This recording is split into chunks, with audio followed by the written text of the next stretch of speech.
PSC പരീക്ഷാ ക്രമക്കേടിൽ ഉന്നത ഉദ്യോഗസ്ഥരെ പ്രതി ചേർക്കാൻ അപേക്ഷ നൽകും. സർക്കാരിന്റെ അനുമതി തേടിയാണ് SIT അപേക്ഷ നൽകുന്നത്. അനുമതി ലഭിച്ചാലുടൻ 2 ഉദ്യോഗസ്ഥരെ പ്രതി ചേർത്ത് റിപ്പോർട്ട് നൽകും. അമൽ തേനമ്പറമ്പിൽ ഇതിന്റെയും വിവരങ്ങൾ നൽകും. അമൽ, ഈ PSC പരീക്ഷാ ക്രമക്കേടിന്റെ എതിരെ ഇപ്പോൾ നിർണായക നീക്കമാണല്ലോ, വിശദാംശങ്ങൾ എന്താ?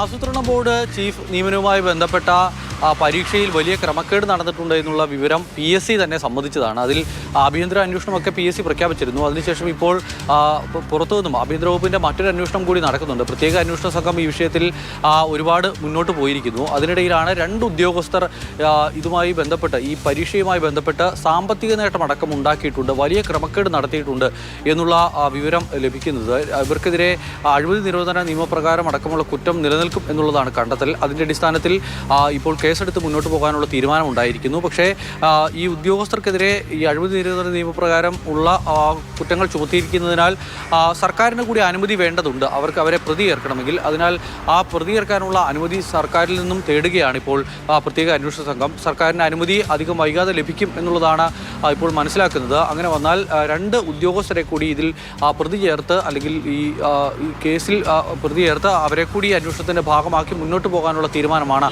പ്രത്യേക അന്വേഷണ സംഘത്തിൻ്റെ ഭാഗത്തു നിന്നുമുള്ളത്. വലിയ ക്രമക്കേട് ഇതുമായി ബന്ധപ്പെട്ട് നടന്നിട്ടുണ്ട് എന്നുള്ളതാണ് മനസ്സിലാക്കുന്നത്. ഈ വിഷയം നിയമസഭയിലടക്കം വലിയ ചർച്ചയായി മാറിയതാണ്. കൃത്യമായി മൂല്യനിർണ്ണയം പോലും നടത്താതെ വലിയ ക്രമക്കേട്, PSC പോലെ സംസ്ഥാനത്തെ വലിയൊരു വിഭാഗം വരുന്ന യുവാക്കളുടെ അല്ലെങ്കിൽ യുവതികളുടെയൊക്കെ ആശ്രയമായ ഒരു സംവിധാനത്തെ, അതിൻ്റെ വിശ്വാസ്യതയെ ചോദ്യം ചെയ്യുന്ന തരത്തിലുള്ള ക്രമക്കേടായിരുന്നു ഈ ആസൂത്രണ ബോർഡ് ചീഫ് പരീക്ഷയിൽ നടന്നിരുന്നത്. അതിനാൽ ആ വിഷയത്തിൽ ഒരു വിധത്തിലുള്ള വിട്ടുവീഴ്ചയും വേണ്ട എന്നുള്ളതാണ് സർക്കാർ നിലപാട്. അതിനാൽ SITയുടെ ആവശ്യം സർക്കാർ അംഗീകരിക്കും എന്നുള്ളതാണ് ഇപ്പോൾ മനസ്സിലാക്കുന്നത്. ഇവരെ പ്രതി ചേർക്കണമെന്നുള്ള ആവശ്യത്തിൽ അധികം വൈകാതെ അനുമതി സർക്കാരിൻ്റെ ഭാഗത്തു നിന്നും ഉണ്ടാകും.